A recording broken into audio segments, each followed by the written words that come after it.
May times ba na may miss mo yung dating ikaw? I'm a psychologist at quick reflection lang. Yung dating ikaw na mas masaya, mas magaan, mas walang iniisip, parang ibang tao ka na ngayon.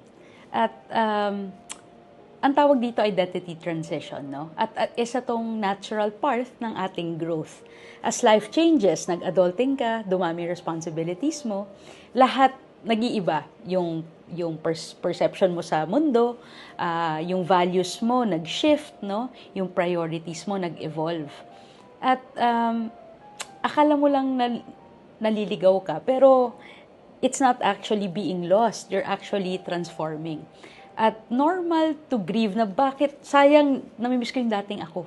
Yung old self mo, no? While becoming your new one.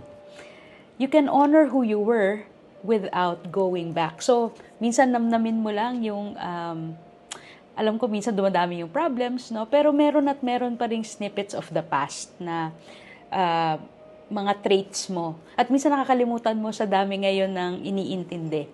No? So, maganda nag-adulting tayo, no? Pero sabayan din natin yung process ng growth, no? Na minsan kung san-san siya tayo dadalhin. So, yun lang. Kamusta ba lately yung adulting mo? At saka ano yung namimiss mo sa dating ikaw? Share mo lang sa comments.